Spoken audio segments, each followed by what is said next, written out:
क्या आपने कभी सोचा है कि जिंदगी में हम जितना भी हासिल करते हैं उसके पीछे कहीं ना कहीं रिस्क जुड़ा होता है। चाहे वो नई नौकरी लेना हो, कोई इन्वेस्टमेंट करना हो, बिजनेस शुरू करना हो या किसी पर्सनल रिलेशनशिप में स्टेप लेना हो, हर डिसीजन के साथ रिस्क आता है। फर्क बस इतना है कि कभी हम उसे कॉन्शियसली पहचानते हैं और कभी अनजाने में उठा लेते हैं। रिचर्ड हैरिस अपनी किताब द आर्ट ऑफ रिस्क में यही बताते हैं कि रिस्क कोई डरने की चीज नहीं है, बल्कि इसे समझना और मैनेज करना एक स्किल है। अक्सर हम सोचते हैं कि रिस्क अवॉइड करना ही सबसे सेफ रास्ता है, लेकिन सच्चाई यह है कि जब हम हर रिस्क से बचने लगते हैं तो ग्रोथ रुक जाती है।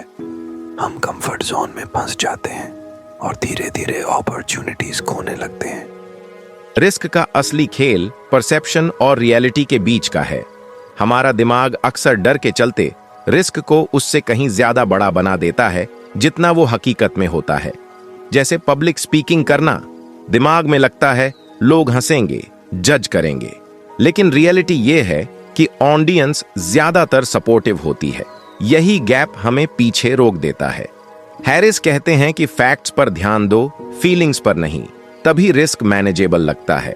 एक और दिलचस्प बात है, हर इंसान का रिस्क लेने का तरीका अलग होता है।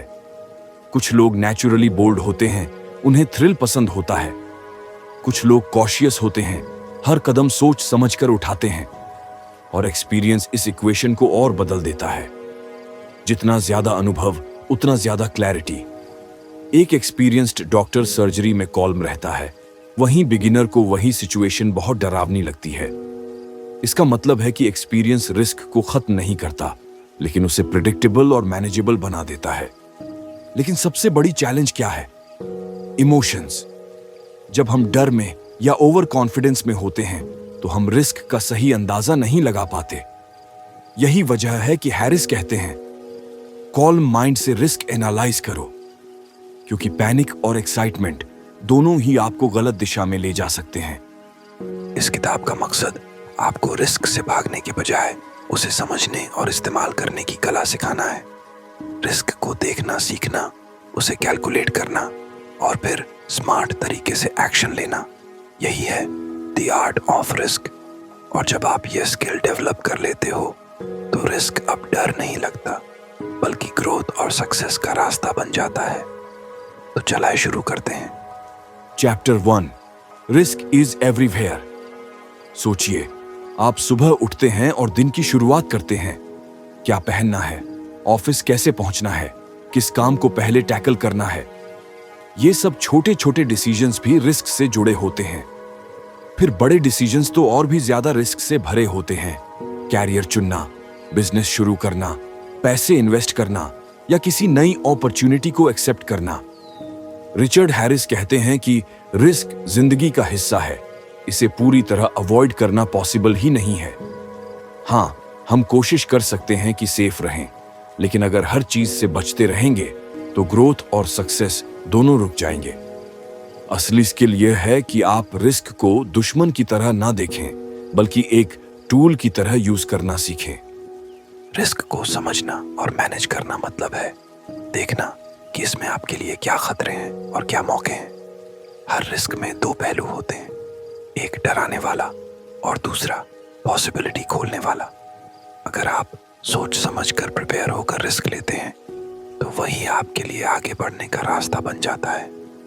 असल में रिस्क से भागने वाले वहीं खड़े रह जाते हैं जहां वो हैं, और जो लोग रिस्क को समझकर उठाते हैं वहीं अपनी जिंदगी और कैरियर में आगे निकलते हैं। Chapter 2, perception versus reality. कई बार हम किसी रिस्क के बारे में सोचते ही घबरा जाते हैं, जैसे नौकरी छोड़कर नया काम शुरू करना, किसी प्रोजेक्ट में पैसा लगाना या कोई नई स्किल सीखने की कोशिश करना। दिमाग तुरंत वर्स्ट केस सिनेरियो बनाने लगता है।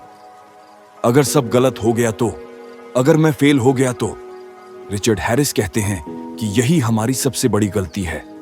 हम रिस्क को उसकी रियलिटी से नहीं, बल्कि अपनी परसेप्शन से जज करते हैं। यानी डर हमारी कैलकुलेशन को बिगाड़ देता है। असल में ज्यादातर रिस्क्स उतने खतरनाक नहीं होते जितना हम उन्हें मान लेते हैं। सोचिए, अगर आप नौकरी बदलते हैं और नई जगह अच्छा नहीं लगा, तो क्या आपकी जिंदगी खत्म हो जाएगी?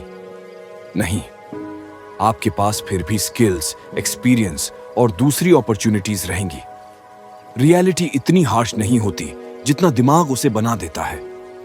यही वजह है कि हैरिस कहते हैं, रिस्क का आकलन फैक्ट्स पर करो, फीलिंग्स पर नहीं।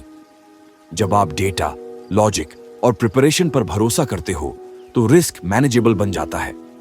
लेकिन अगर आप सिर्फ डर के आधार पर सोचते हो तो हर छोटा स्टेप भी बड़ा खतरा लगने लगता है। असल में फर्क परसेप्शन और रियलिटी के बीच का है। जब आप इसे समझ लेते हो तो रिस्क आपको डराने के बजाय एम्पावर करने लगता है। Chapter 3 personality and risk.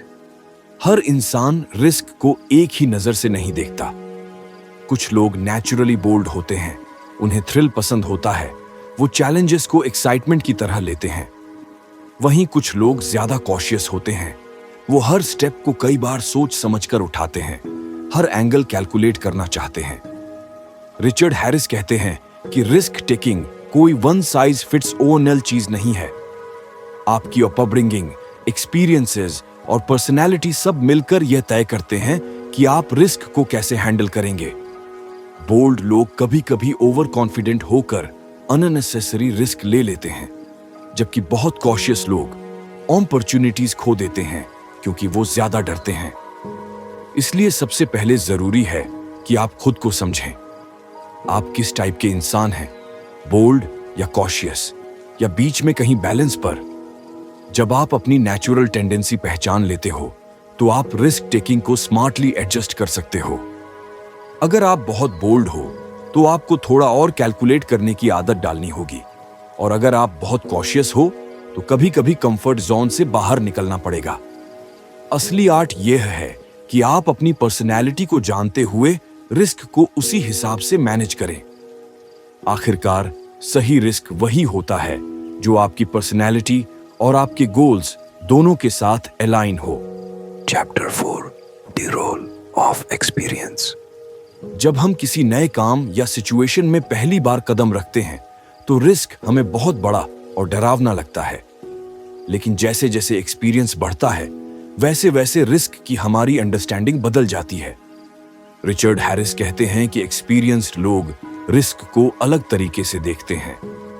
वो सिर्फ गट फीलिंग या इंस्टिंक्ट से फैसला नहीं लेते, बल्कि अपने पास्ट लर्निंग्स का इस्तेमाल करते हैं। हर बार का सक्सेस और फेल्योर उन्हें यह सिखाता है कि क्या काम करता है और क्या नहीं। यही एक्यूमुलेटेड नॉलेज उनकी कैलकुलेशन को शार्पर बना देता है। सोचिए, एक नए इन्वेस्टर और एक सीजन्ड इन्वेस्टर में फर्क। नया इन्वेस्टर किसी मार्केट डिप से डरकर सब बेच देता है, जबकि एक्सपीरियंस्ड इन्वेस्टर जानता है कि डिप्स आते जाते रहते हैं और वही सही मौके होते हैं। एक्सपीरियंस उसे पैनिक से बचाता है और कॉलम डिसीजन लेने में मदद करता है। यही बात लाइफ के हर एरिया में लागू होती है, चाहे कैरियर चेंज करना हो, नया बिजनेस शुरू करना हो या रिलेशनशिप्स में कोई बड़ा स्टेप लेना हो। जितना ज्यादा एक्सपीरियंस होगा उतना आप रिस्क को रियलिस्टिक नजर से देख पाओगे। असल में एक्सपीरियंस रिस्क को खत्म नहीं करता, लेकिन वो रिस्क को प्रेडिक्टेबल और मैनेजेबल बना देता है। Chapter 5 emotions drive risk. Risk लेने के मामले में दिक्कत ज्यादातर फैक्ट्स की कमी से नहीं, बल्कि इमोशंस से आती है। जब हम किसी टफ सिचुएशन में होते हैं तो हमारा दिमाग अक्सर या तो डर से भर जाता है या फिर ओवर कॉन्फिडेंस से, और यही दोनों एक्सट्रीम हमारी कैलकुलेशन को बिगाड़ देते हैं। सोचिए, अगर आप बहुत डरे हुए हैं तो हर छोटा रिस्क भी बड़ा खतरा लगने लगता है। आप कोशिश ही नहीं करते और ऑन अपॉर्चुनिटी हाथ से निकल जाती है। दूसरी तरफ अगर आप ओवर कॉन्फिडेंट हैं तो आप डेंजर को इग्नोर कर देते हैं और ऐसे रिस्क्स उठा लेते हैं जिनके लिए आप तैयार ही नहीं होते। दोनों ही केसेस में नुकसान आपका होता है। रिचर्ड हैरिस कहते हैं कि स्मार्ट डिसीजन मेकिंग का पहला रूल है, कॉल्म माइंड से सोचो। जब आप पैनिक में होते हैं तो आप सिर्फ वर्स्ट केस सिनेरियो देखते हो, और जब एक्साइटमेंट में होते हो तो आप सिर्फ बेस्ट केस। लेकिन रियल रिस्क इन दोनों के बीच कहीं होता है। इसलिए पॉज लो, सिचुएशन को डिस्टेंस से देखो, फैक्ट्स और डेटा एनालाइज करो, अपनी फीलिंग्स एक्नॉलेज करो, लेकिन उनके बेसिस पर डिसीजन मत लो। रिस्क को समझने और मैनेज करने के लिए इमोशनल बैलेंस जरूरी है। असल में इमोशंस गाइड कर सकते हैं, लेकिन अगर वो कंट्रोल लेने लगे तो रिस्क टेकिंग ब्लाइंड हो जाता है, और ब्लाइंड रिस्क हमेशा डेंजरस होता है। आखिर में रिचर्ड हैरिस हमें यही याद दिलाते हैं कि रिस्क से भागना कोई सॉल्यूशन नहीं है। असली ग्रोथ और अचीवमेंट वहीं मिलती है जहां अनसर्टेनिटी होती है। फर्क बस इतना है कि क्या आप रिस्क को डर की नजर से देखते हैं या उसे समझकर स्मार्ट तरीके से मैनेज करते हैं। रिस्क कभी जीरो नहीं होगा, लेकिन आप उसे कैलकुलेट करके, प्रिपेयर होकर और कॉलम माइंड से डिसीजंस लेकर अपने फेवर में बदल सकते हैं। यही है रिस्क की असली कला, द आर्ट ऑफ रिस्क।